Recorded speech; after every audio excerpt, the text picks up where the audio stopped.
ओम नमो भगवते वासुदेवाय। स्वागत है आप सभी का हमारे चैनल पर। आज के इस वीडियो में हम बात करने वाले हैं कार्तिक मास के शुक्ल पक्ष की नवमी तिथि, जिसको कि हम आंवला नवमी या फिर अक्षय नवमी के नाम से भी जानते हैं, इसी के बारे में। आंवला नवमी के दिन हमें क्या करना चाहिए, क्या नहीं करना चाहिए, आंवला नवमी की पूजा विधि क्या होती है, किस दिन नवमी तिथि हमें मनाना चाहिए, सभी के बारे में आज के इस वीडियो में बात करेंगे। तो वीडियो को पूरा अवश्य देख लीजिए और अगर वीडियो आपको पसंद आता है तो लाइक करके शेयर भी कर दीजिए। आपके लाइक से हमें पता चलता है आपको हमारा वीडियो पसंद आया, तो लाइक तो अवश्य ही किया कीजिए। तो देखिए, आंवला नवमी अर्थात कार्तिक मास के शुक्ल पक्ष की नवमी तिथि, इस दिन आंवले की पूजा की जाती है, इसीलिए इसको आंवला नवमी कहते हैं। इसके अलावा अक्षय नवमी भी कहा जाता है। अब अक्षय का मतलब तो आप जानते ही हैं, जो कभी क्षय नहीं होता, अर्थात जो कभी नष्ट नहीं होता, उसी को हम अक्षय कहते हैं। जिस प्रकार अक्षय तृतीया के दिन कोई भी दान पुण्य हम करते हैं वो अक्षय हो जाता है, इसी प्रकार अक्षय नवमी के दिन कोई भी दान पुण्य करते हैं तो वो भी अक्षय माना जाता है, हमेशा के लिए हमारे कर्मों के खाते में जुड़ जाता है इसका पुण्य। तो इसलिए अक्षय नवमी के दिन हमें दान पुण्य अवश्य करना चाहिए, इससे ब्रह्म हत्या जैसे पाप भी नष्ट हो जाते हैं। आंवला नवमी के दिन ऐसा माना जाता है कि माता लक्ष्मी ने आंवले के वृक्ष के नीचे भोजन बनाया था और भगवान विष्णु और भगवान शिव का भोग लगाया था। एक बार भगवान विष्णु और माता लक्ष्मी पृथ्वी पर विचरण कर रहे थे, तब माता लक्ष्मी की ऐसी इच्छा हुई कि भगवान शिव और भगवान श्रीहरि को एक साथ भोजन कराया जाए। तो माता लक्ष्मी ने आंवले के वृक्ष के नीचे भोजन पकाया था और भगवान शिव और विष्णु का भोग लगाया था।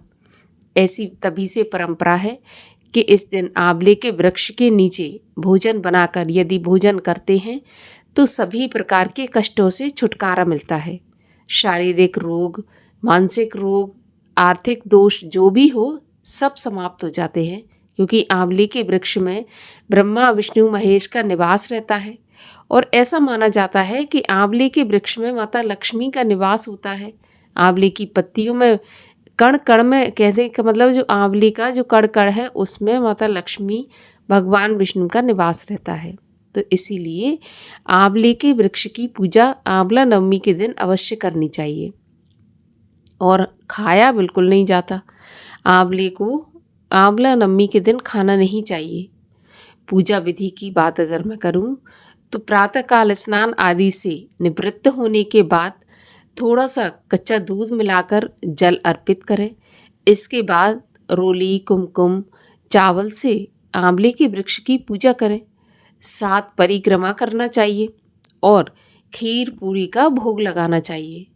हो सके तो वो खीर पूरी अगर वहीं पर बनाएं तो और भी अच्छा है। अगर आप आंवले के वृक्ष के नीचे ही बनाना चाहते हैं तो अच्छी तरह से आंवले के वृक्ष के नीचे साफ सफाई करके गोबर से लीपने के बाद वहीं पर चूल्हा बनाकर इसके बाद खीर पूरी का भोग बनाकर आंवले के वृक्ष की पूजा करें और फिर उसी भोग को स्वयं भी वहीं आंवले के पेड़ के नीचे बैठकर ग्रहण करें। इससे सभी प्रकार की मनोकामनाएं पूर्ण होती हैं और जो भी पुण्य इस दिन किया जाता है, जो भी दान किया जाता है, वो हमेशा अक्षय हो जाता है, उसका कभी नाश नहीं होता। तो इस दिन दान पुण्य तो अवश्य करना ही चाहिए। किसी भी प्रकार का अन्न का, धन का, कोई भी दान अगर करना चाहते हैं तो अक्षय नवमी के दिन अवश्य आपको करना चाहिए। साल 2025 में अक्षय नवमी या आंवला नवमी किस दिन मनाई जाएगी, तो देखिए, नवमी तिथि का प्रारंभ होगा 30 अक्टूबर गुरुवार की सुबह 10:07 से और नवमी तिथि समाप्त होगी 31 अक्टूबर शुक्रवार की सुबह 10:30 तक। तो उदया तिथि के अनुसार अक्षय नवमी का व्रत, आंवले का पूजन 31 अक्टूबर को किया जाएगा। और वैसे भी आंवला नवमी में आंवले का पूजन प्रातःकाल के समय किया जाता है, तो हमें प्रातःकालीन जो तिथि है वो दोनों ही दिन प्राप्त हो रही है, लेकिन उदया के दिन हमें 31 अक्टूबर को ही प्राप्त हो रही है, तो 31 अक्टूबर को ही किया जाएगा। आंवला पूजन का शुभ मुहूर्त होगा सुबह 6:32 से 10:03 तक और शाम को 5:37 से 6:03 तक। इसी समय पर आंवले का पूजन किया जाएगा और इस दिन राहु काल का समय होगा।